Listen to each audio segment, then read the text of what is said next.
नमस्कार, जोहार। आप देख रहे हैं कोयलांचल संवाद। कह सकते हैं कि देश में छठे चरण का मतदान खत्म हो गया। ऐसे में मात्र एक चरण बाकी है। अगर झारखंड की बात करें तो झारखंड में 4 चरणों में चुनाव था, जिसमें 3 चरण समाप्त हो गए। एक चरण बाकी है और एक चरण में 3 लोकसभा क्षेत्र में चुनाव होना है, जिसमें गोड्डा, राजमहल और दुमका है। ऐसे में कह सकते हैं कि जहां एक तरफ पीएम मोदी लगातार 400 के नारों के साथ देश में चुनाव लड़ रहे हैं, वहीं दूसरी तरफ महागठबंधन भी देश में नई सरकार को गठन के लेकर दिन रात मेहनत करते हुए नजर आ रहे हैं। कह सकते हैं कि देश में चुनाव के समाप्ति के बाद 4 तारीख को मतगणना होना है और ऐसे में कई ओपिनियन पोल लोगों के बीच में देखने और सुनने को मिल सकता है। यही वजह है कि जनता के बीच में लोग जा रहे हैं, जनता को मूड को खंगाल रहे हैं और ये लोगों तक मैसेज पहुंचाने का काम कर रहे हैं कि देश में किस किस सरकार बनेगी। फिलहाल हम कह सकते हैं कि ओपिनियन पोल के लिए कोयलांचल संवाद ने एक नई कार्यक्रम का शुरुआत किया है। वो कार्यक्रम लोगों तक मैसेज पहुंचाने का काम करेगा, लेकिन इस कार्यक्रम में न कोई राजनेता होगा, न कोई अभिनेता होगा, बल्कि आम जनता और पत्रकार होंगे जो जनता के बीच में जाते हैं, जनता से सवाल करते हैं और लोगों की समस्याओं को सुनकर उसको जनता तक पहुंचाने का काम करते हैं। ऐसे में इस कार्यक्रम में मेरे साथ आज कह सकते हैं कि रांची के और झारखंड के वरिष्ठ पत्रकार कुमार कामेश हैं। हम सीधे चलेंगे इनसे और जुड़ेंगे और इनसे जानने की कोशिश करेंगे कि जिस तरह से देश में छठे चरण का मतदान खत्म हुआ, ऐसे में 4 तारीख को मतगणना होना है और देश में उसके बाद नई सरकार शपथ लेगी। तो कह सकते हैं कि जहां एक तरफ राहुल गांधी की पूरी टीम देश में कसमकस और संघर्ष करते हुए नजर आ रहे हैं, तो वहीं दूसरी तरफ देश का प्रधानमंत्री नरेंद्र मोदी भी अपनी टीम के साथ कई कार्यक्रम करते हुए नजर आए। लेकिन सभी पार्टियां अपने अपने तरीके से जीत का दावा कर रही है, लेकिन देश का ओपिनियन पोल क्या कहता है ये तो चुनाव के बाद ही पता चल पाएगा कि देश में नई सरकार किसकी बनेगी। शायद देश का अगला प्रधानमंत्री पीएम मोदी होगा या फिर राहुल गांधी। इस पे कुछ कह पाना थोड़ा जल्दबाजी होगा। कुमार कामेश जी, पहले तो आपका स्वागत है हमारे चैनल कोयलांचल संवाद में। क्या लगता है जिस तरह से सभी चैनल अपने अपने तरीके से ओपिनियन पोल ला रहे हैं और कह रहे हैं कि इस प्रदेश में सरकार जो पहले सरकार थी वो बनेगी, कुछ चैनल का कहना है कि देश में नई सरकार आ सकती है, यानी अभी पूरे तरीके से जो प्रारूप है, जो फिगर है वो खुल नहीं पाया है। तो क्या लगता है जिस तरह से आपने जनता के बीच में गए, चुनाव कवरेज किया और कहीं ना कहीं जो ओपिनियन पोल है क्या कहता है झारखंड का और देश का? देखिए नौशाद जी, लोकतंत्र है और लोकतंत्र में ये सभी को आजादी मिली है कि सभी अपनी बातों को जनता के समक्ष रख सकते हैं और खुलकर बोलने की आजादी होती है। एक और हम जहां बात करते हैं ओपिनियन पोल की, तो ओपिनियन पोल जिस तरह से कई चैनल्स जो हैं अभी से ये दिखाना जारी कर दिए हैं कि किसकी सरकार जो है देश में बनने वाली है। हालांकि जनता की अगर बात की जाए तो जनता में इसको लेकर अभी असमंजस की स्थिति है। अगर इंडी गठबंधन की बात की जाए तो इंडी गठबंधन के लोग जो जिस तरह से दावे कर रहे हैं कि झारखंड में 14 की 14 सीट जो है वो जीत रहे हैं। वहीं एनडीए गठबंधन की बात की जाए जिसमें भारतीय जनता पार्टी और आजसू दो प्रमुख पार्टी है झारखंड में और इनका अलायंस है, ये भी दावा कर रहे हैं कि हम झारखंड की 14 सीटें जीत रहे हैं। अगर 2019 की बात की जाए तो 2019 में जिस तरह से आपने देखा था कि भारतीय जनता पार्टी जो है वो 12 सीटों पे काबिज हुई थी और एक सीट जो था वो आजसू के खाते में गई थी। मतलब कुल मिला के 13 सीटों पे एनडीए गठबंधन की जीत हुई थी और एक सीट जो है वो इंडी गठबंधन को मिली थी। तो इस बार का जो 2024 का लोकसभा चुनाव हो रहा है ये बहुत ही महत्वपूर्ण है और कई असमंजस की स्थिति को भी अपने ऊपर लेकर आया है। खासकर अगर जनता के रुझान की बात की जाए, जिस तरह हम लोगों ने 14 लोकसभा सीटों में जाकर अलग अलग क्षेत्रों में चुनाव का कवरेज किए और जनता के रुख को दिखे, तो जनता इस बार जो है बदलाव के मूड में जरूर देखती है।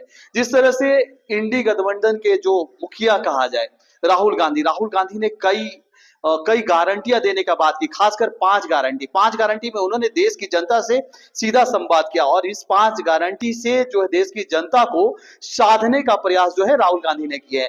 तो ये सबसे बड़ी महत्वपूर्ण बात है इंडी गठबंधन के लिए कि 5 गारंटी जिस तरह से जनता के बीच में एक मैसेज छोड़ने का काम किया। खासकर महिलाओं की बात की जाए तो महिलाओं को देखा जाए नौशाद जी कि महिलाओं के लिए 1 लाख रुपया जो है साल में देने की बात की। ये बहुत बड़ा एजेंडा जो है इंडी गठबंधन के लिए है और हो सकता है कि 2024 का जो लोकसभा चुनाव है, जिन उम्मीदों पे एनडीए गठबंधन जो है चुनाव लड़ रही है और वो ये 400 के पार, हो सकता है कि ये 400 के जो आंकड़े हैं वो कहीं ना कहीं छूने में जो है एनडीए का गठबंधन जो है उसको छू ना पाए। ये आंकड़ा लगभग जो हमारी अब तक जो हम लोगों ने जो काम किया है उसके आधार पे हम बता सकते हैं कि जो एनडीए का गठबंधन है वो 300 के पार जो है 310 या 315 के आसपास सीटें लेकर जो है वो आ सकती है। तो ऐसे में यह जरूर कहा जा सकता है कि एक और जो है इंडिया गठबंधन और दूसरी तरफ एनडीए जो है अपने अपने मुद्दे को लेकर चुनाव मैदान में। हालांकि अभी जो है एक चरण का चुनाव जो है होना बाकी है, 1 जून को चुनाव होना है। लेकिन पिछले अगर हम 6 चरणों की चुनाव की बात की जाए तो 6 चरण में इंडी गठबंधन को कहीं ना कहीं वोट प्रतिशत के माध्यम से बढ़ोतरी जरूर दिखी है, लेकिन उन सीटों पे कितनी ये सीट जो वोटों का प्रतिशत जो बढ़ा है उस पे वो अपने को कितने जीत में तब्दील कर पाएंगे, ये देखने वाली बात होगी। जब 4 जून को चुनाव परिणाम आएंगे तो उसके बाद यह स्पष्ट हो पाएगा कि आखिर इंडिया गठबंधन जो है वो अपने वोट का जो प्रतिशत बढ़ा है वो कितने जीत में तब्दील कर पाएगी। लेकिन एक सवाल यहाँ पे ये है कि जब इंडिया गठबंधन पे जब चुनाव आयोग ने घोषणा नहीं किया था सभी पार्टियों को देश में चुनाव को लेकर के, तो उससे पहले इंडिया गठबंधन का जो प्रारूप तैयार हो रहा था, कह सकते हैं कि इसका अगुवाई बिहार के चीफ मिनिस्टर नीतीश कुमार ने किया था।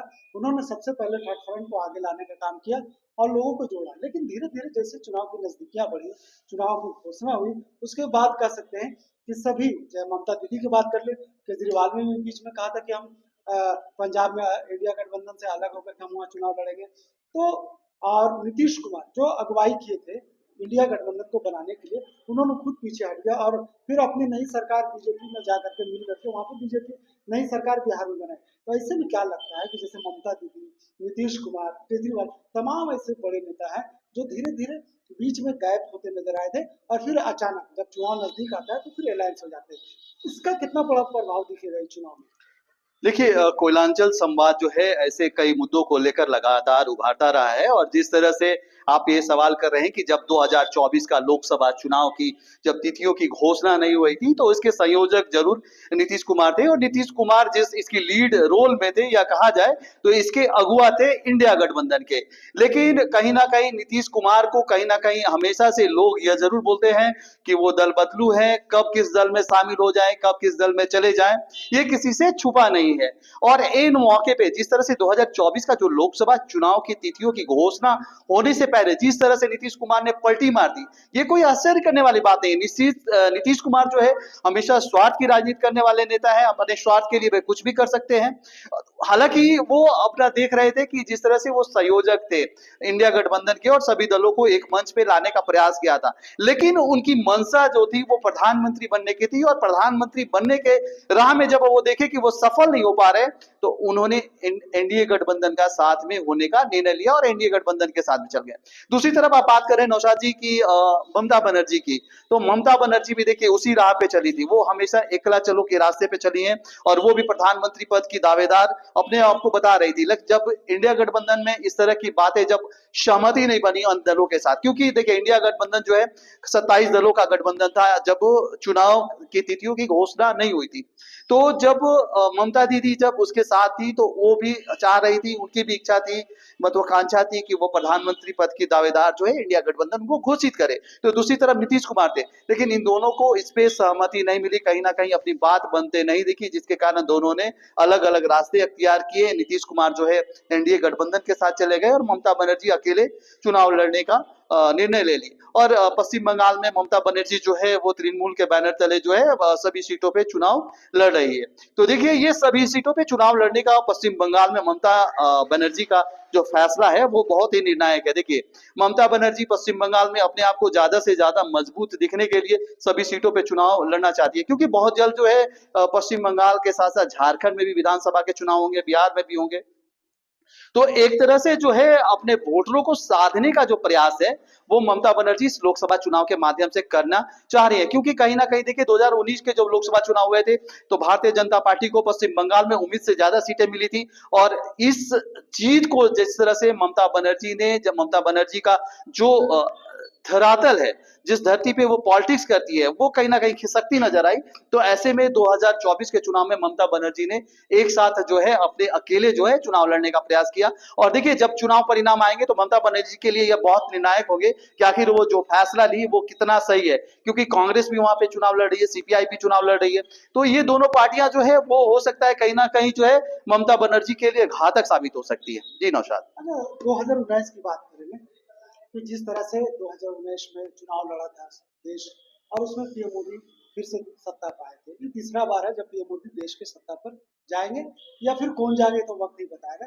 लेकिन हम कह सकते हैं कि देश के सत्ता पर जाने के लिए, प्रधानमंत्री की कुर्सी तक जाने के लिए बिहार काफी महत्वपूर्ण रोल निभाता है, यूपी ये भी काफी अहम रोल निभाता है, और बंगाल यहाँ से होते हुए आप दिल्ली तक पहुंचेंगे।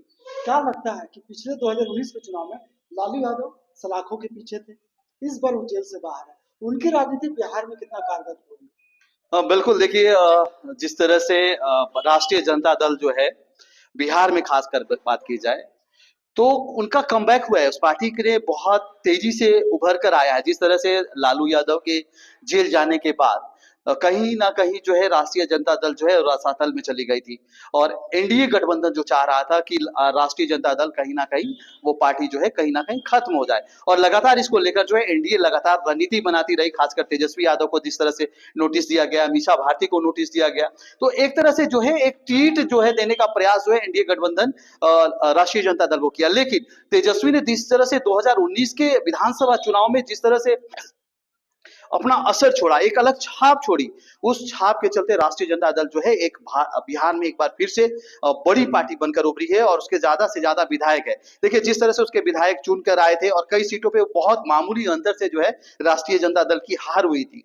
तो इस बार जो है कहीं ना कहीं जो है 2019 के बाद जिस तरह विधानसभा चुनाव 2019 में हुए थे, 2024 में जो लोकसभा चुनाव हो रहे हैं, इसमें राष्ट्रीय जनता दल जो है एक बड़ी पार्टी उभर कर आएगी। और हमको लगता है कि एनडीए की जो सीट है वो कहीं ना कहीं राष्ट्रीय जनता दल जो है उससे छीनने में सफल होगी। खासकर अगर बात की जाए पाटलिपुत्र सीट की, सारण सीट की, तो ये सभी सीटें महत्वपूर्ण सीटें हैं जो एनडीए ने वहां से जीत हासिल की थी। इस बार हो सकता है कि ये दोनों सीटें जो है वो राष्ट्रीय जनता दल उनसे छीन ले।